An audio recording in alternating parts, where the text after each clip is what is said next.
friends, and welcome to another episode of Wednesday Whimsy. My name is Kyle, and Wednesday Whimsy is a short show that I do every Wednesday evening where I talk about a board game, a top 10 list, or some other board game related topic, whatever happens to be on my mind.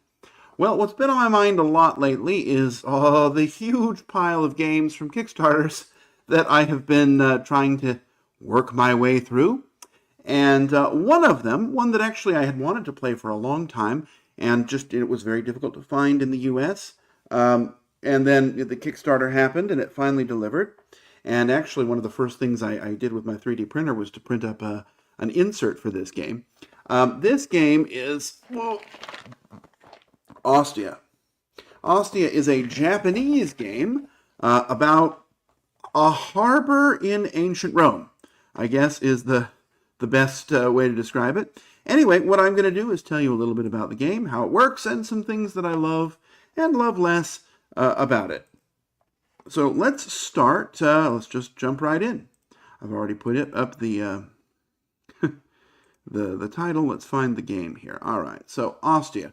What is it about? Well, the theme here is pretty sparse. You are you've got boats in Ostia, which is, I guess, a harbor in ancient Rome, and you're trying to send these boats out to trade and get points. I mean, honestly, the theme is beyond barely there. It's almost non-existent here, but that's what you're doing. You're moving around this board, and you're trying to gain various goods, and you're trying to use them on this little rondel, and it's sort of a rondel and mancala sort of mechanism combined here, and you're trying to upgrade your various areas so that you can be more efficient, and you're ultimately trying to get the most points at the end of the game. And that's kind of what the game's about. So how does it work? Well, the core mechanism of the game is this little mancala here. So you're going to see that there are 6 different pie slices, and 5 of them can have resources. And so each turn you're going to select one area, and you're going to produce resources equal to the number of boats that you have in that region. If you've got these bigger boats, and they have fancy names, but a big boat counts as 2 for this purpose, and little boats count as 1.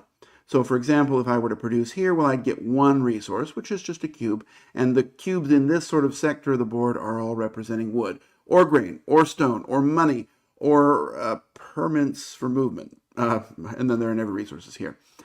You can also, for example, if you have this building here, that's going to make it so that when you produce 1 more. Very simple.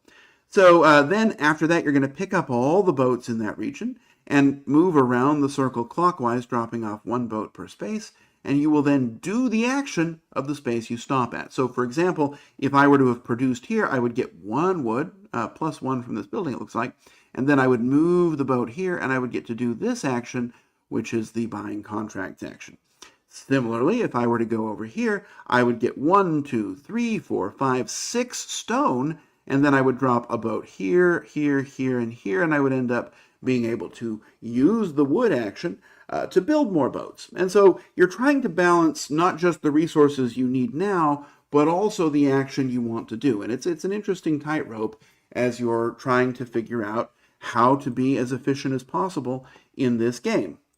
And then the different actions, what do they do? Well, let's talk about them. So the first one, since we already talked about buying the contracts, that's this one here. You're going to use the grain. And you'll see there are these contracts. Looks like these have already been purchased, but there's always going to be 4 available. And you can spend the grain, and you'll get these little amphora tokens, which are worth points. Sometimes there's a bonus you can pay for, like in this one. It looks like if you paid an extra 2 stone, you'd get an extra amphora, and you also get the bonus of the card. You can collect sets of these symbols at the bottom. There's men and women from the cards, and then there's animal heads from the board. And so that's one way you can score. The rest of the sort of options are going to deal with the board out here. So let's go out here. So the permits and movement, basically there's a table. You pay a certain amount of that resource, and then you can move your boats, split them up however you like along these tracks. Only 1 per track. This track splits, so I guess you could technically have 2 right here. But, well, actually, logistically, that's not possible. Anyway, as you cross over these little dotted lines, there are bonuses They're going to give you coins and then the animal heads for a set. As you get to these different harbors, or these different ports, I guess, they will allow you to build things later and get further bonuses. And then each game there will be 4 goal tiles, and if you reach them, there's going to be some sort of an end game scoring bonus, and the first person to get there gets the most. Boats are going to be, you have a little track, and the little track is going to have boats on it, obviously, and you're going to be able to build the boats from top to bottom. That will give you more boats on your little rondel, and it'll also give you access to those bigger boats eventually. And then similar, there are these building discs, and you're going to put a building disc out on each. Here's one that's nicely set up. That's nice. So here's the little track. It looks like this is very close to the end of the game.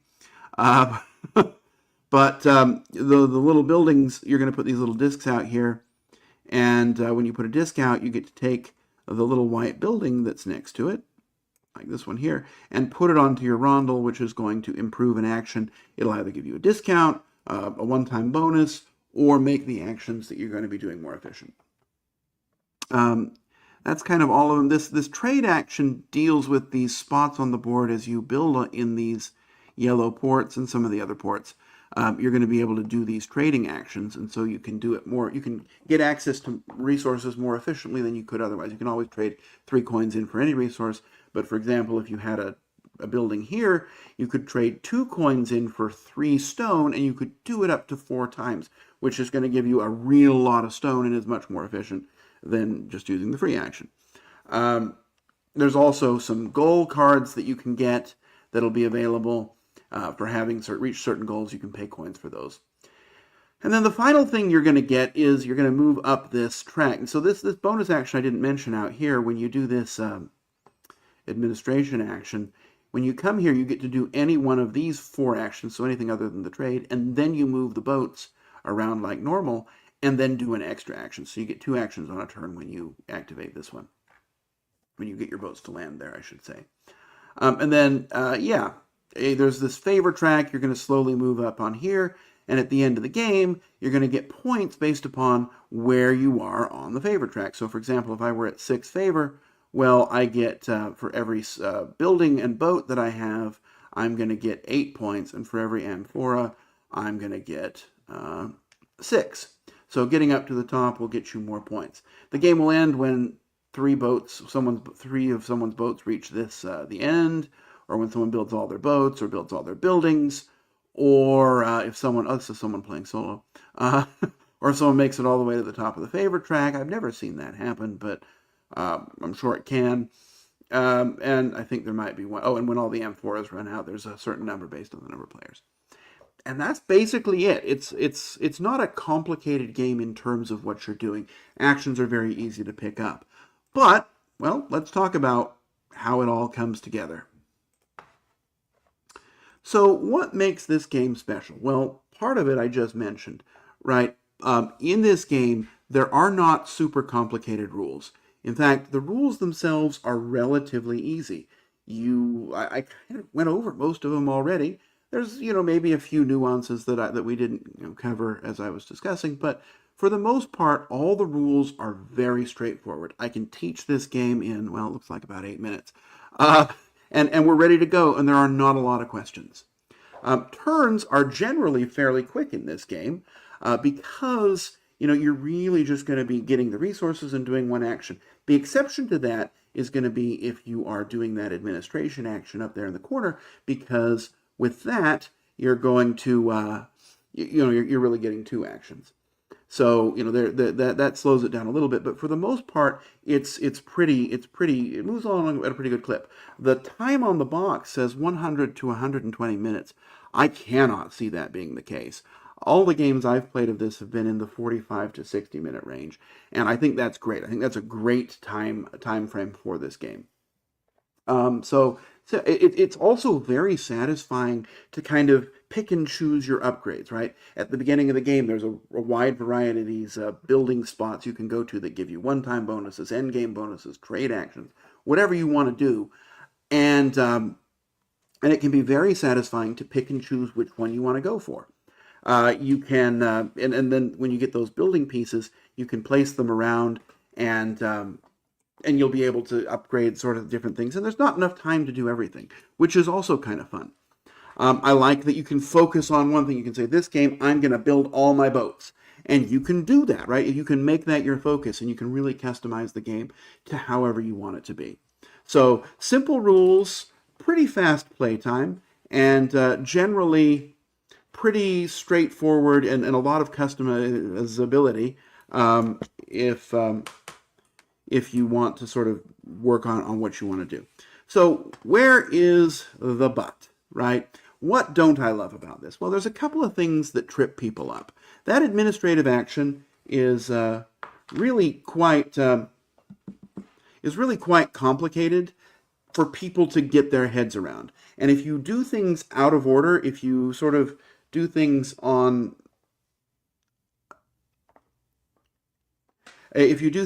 of order, it can be it can make things a little bit. Sorry, making a note.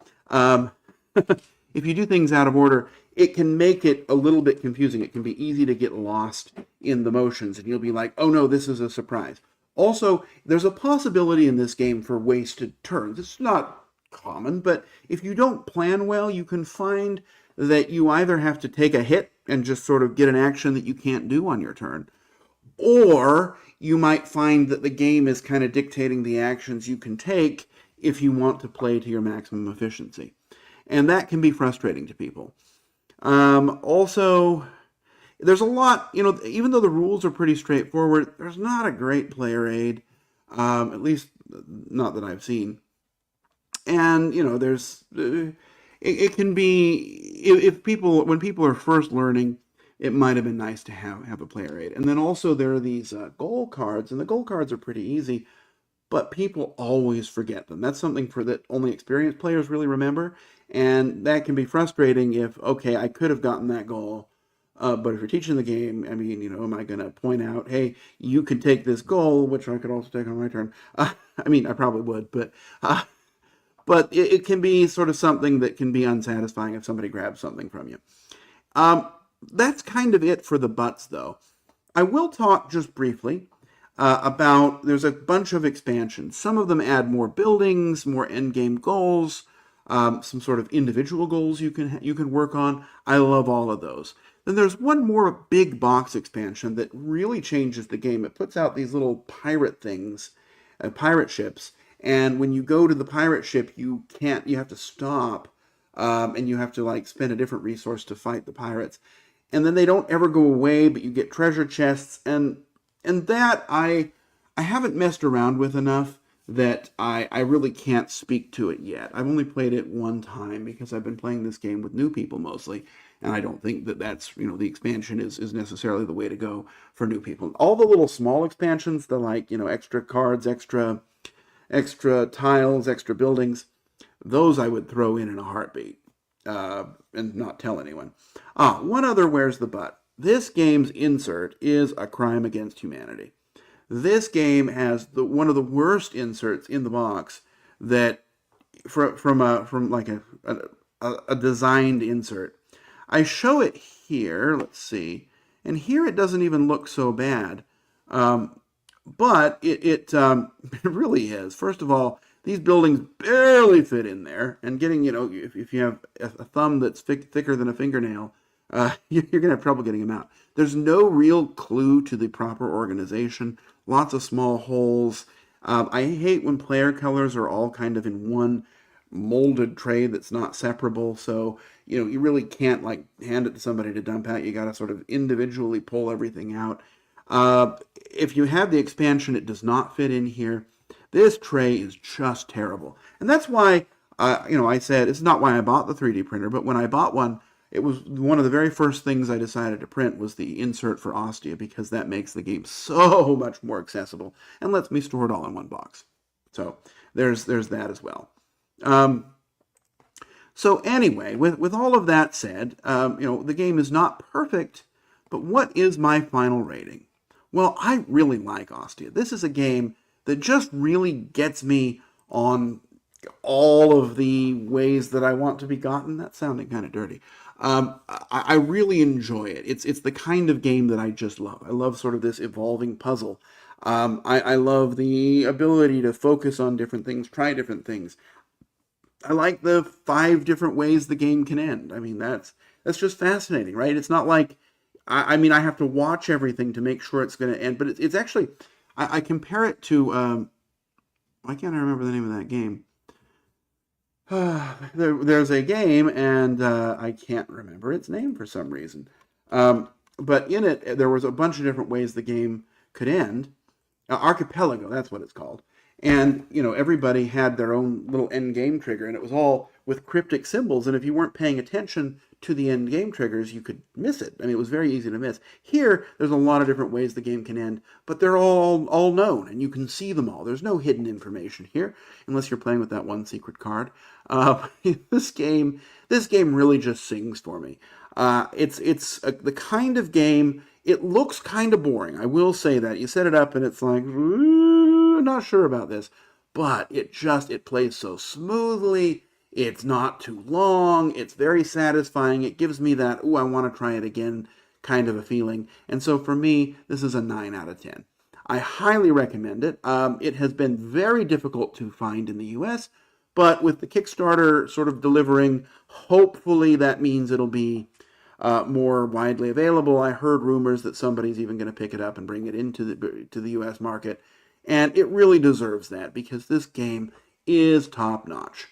Again, I can't speak to the expansion. I will try that a little bit more and see what I think, but for now, core game is really where it's at, and it's one that I don't see myself getting bored of anytime soon. So highly recommend you try it if you can. Don't be intimidated by the 100 to 120 minutes. It's not going to take that long unless you got really slow people, and then every game takes that long. But anyway, that's all from me. I really enjoy Ostia. I hope you will too. And that's going to do it for us. That'll be the end of another episode of Wednesday Whimsy. I'm going to end it here. I'll be back in another week with more board game topics, hopefully something exciting. But until then, I'm going to wish you safe travels, courage when you need it, and I hope to see you back again soon on another episode of Wednesday Whimsy. Bye-bye.